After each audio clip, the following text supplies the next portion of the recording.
జీ5 app download చేసుకుని పూర్తి ఎపిసోడ్లని ఉచితంగా చూడండి. వినాయక చవితికి బాంబు ఎవరు పెట్టారో తెలీదు. మన దృష్టిలో మాత్రం సిద్ధు కన్నయ్యని కాపాడాడు.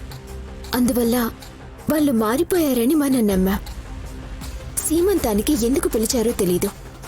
మారిపోయారు కాబట్టి మనం వెళ్ళాలి అనుకున్నాం, వెళ్ళాం. ఇవన్నీ అనుకోకుండా జరిగినట్టు అనిపిస్తున్నా అనుకున్నవి చేశారని నాకు అనిపిస్తోంది.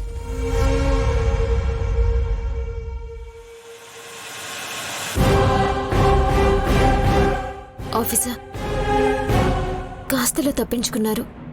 వాళ్ళు తప్పు చేస్తున్నారు అన్న ఆధారం ఉంటే చాలు అని అమ్మ అంది కదా అని ఆధారం సంపాదించాను. ఏది ఆధారం? పోయింది అని చెప్తే నేను మళ్ళీ అబద్ధం చెప్పినట్టు అవుతుంది. ఆఫీసర్, నేనింత కష్టపడి ప్లాన్ చేస్తే వాళ్ళు బయటపడకుండా తప్పించుకున్నారు. నీ మాట నేను కాదనలేను, కానీ ఆధారం లేకుండా నువ్వు ఏం మాట్లాడినా అది తప్పే అవుతుంది. ఆఫీసర్, ఏం లేదు అంటూనే వాళ్ళు డాక్టర్ని పిలిపించి ఎన్ని నాటకాలు ఆడారో చూశారు కదా. నా కోసం మీరొక సాయం చేయండి. చెప్పు కళ్యాణి. ఇంట్లో ఉన్న వాళ్ళిద్దరి సంగతి నేను చూసుకుంటాను. ఆ డాక్టర్ వాళ్ళకి సాయం చేస్తుంది అనిపిస్తోంది.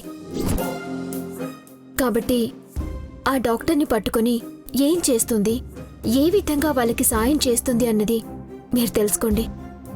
ఓకే కళ్యాణి, ఆ డాక్టర్ సంగతి నాకు వదిలిపెట్టు. ఇన్ని రోజుల తర్వాత ఇంత నాటకం ఆడి మరీ మనకి దగ్గరవ్వాలని చూస్తున్నారు అంటే దానికి పెద్ద కారణమే ఉందని నాకు అనిపిస్తోంది. ఆ డాక్టర్ ఎవరు, తన వెనుక ఎవరున్నారు, సంపద వాళ్ళు ఇంత నాటకం ఆడటానికి కారణమేంటి అనేది మీరు తెలుసుకోవాలి.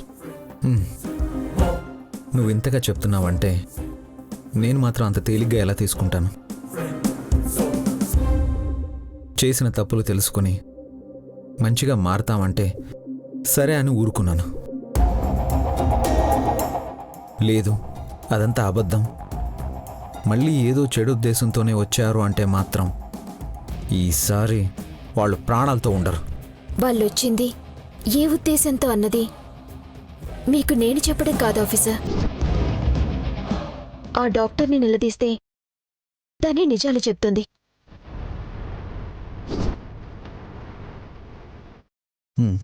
ఇంకా అదే పనిలో ఉంటాను.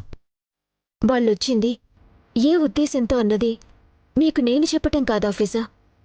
ఆ డాక్టర్ని నిలదీస్తే నిజాలు తనే చెప్తుంది. ఇంకా అదే పనిలో ఉంటాను. పల్లవి, పాత సమితిని కొత్తగా చెప్పుకో. ఏమైందో చెప్పు. సంపదని సిద్ధుని ఇంటికి రండి అని ఇదిగో ఈ కళ్యాణి పెద్ద దయగల తల్లిలా నటించింది. పిన్ని, నేనేం నటించలేదు. మా అమ్మ రమ్మన్నందుకు నేను కూడా సైలెంట్గా ఉన్నాను. నీ వల్ల సంపద అనారోగ్యం పాలైంది. మా అమ్మ భయంతో ఊరు విడిచే పారిపోయింది.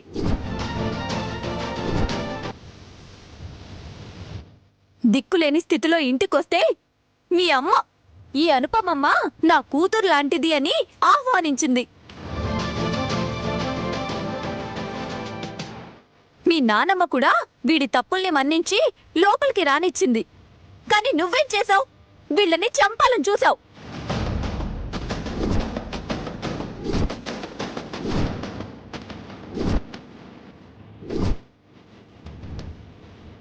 పల్లవి, తనెందుకు అలా చేస్తుంది?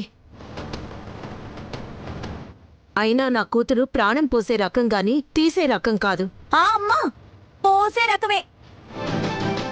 అంత మంచిదే అయితే ఇదిగో వీళ్ళని స్థితికి తెచ్చేదే కాదు.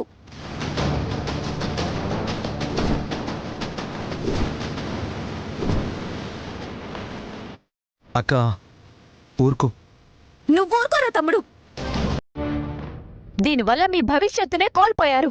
ఇది చేసిన పనికి పోలీస్ కంప్లైంట్ ఇవ్వకుండా ఆ రోజు ఎవరికి వాళ్ళు ఏమీ జరగనట్టు మొసలి కన్నీరు కార్చారు.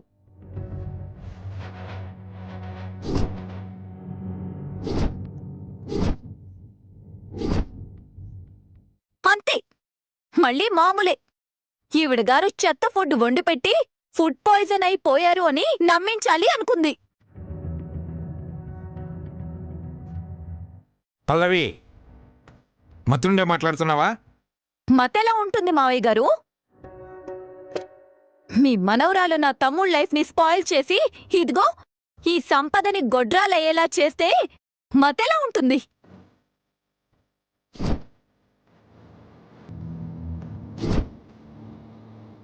పల్లవి, మనసులో ఒకటి పెట్టుకొని పైకి ఒకటి మాట్లాడకు. మీరుండండి అల్లుడు గారు. ఏమిటే నీ బాధ? సంపద సిద్ధు మౌనంగా ఉన్నారు. జరిగింది పొరపాటైతే నువ్వు దాని భూతత్వంలో చూపిస్తున్నావేమిటి? నేనేవి లేంది చెప్పట్లేదు అత్తయ్య గారు. కళ్యాణిని ఇలాగే వదిలేస్తే ఖచ్చితంగా మా కుటుంబాన్ని నాశనం చేస్తుంది. దీని మీద పోలీస్ కంప్లైంట్ ఇవ్వాలి. అటెంప్ట్ టు మర్డర్ కేసు పెట్టాలి.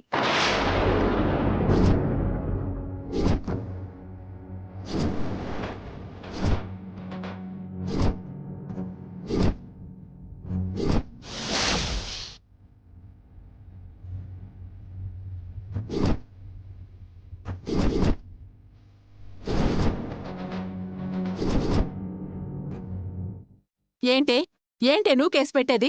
నా కొడుకు జాగింగ్కి వెళ్ళాడు కాబట్టి సరిపోయింది. లేదంటే చిన్నత్తవని కూడా చూడకుండా కాల్చి పడేసేవాడు. జీ5 యాప్ డౌన్లోడ్ చేసి అన్ని ఎపిసోడ్స్ పూర్తి ఉచితంగా చూడండి.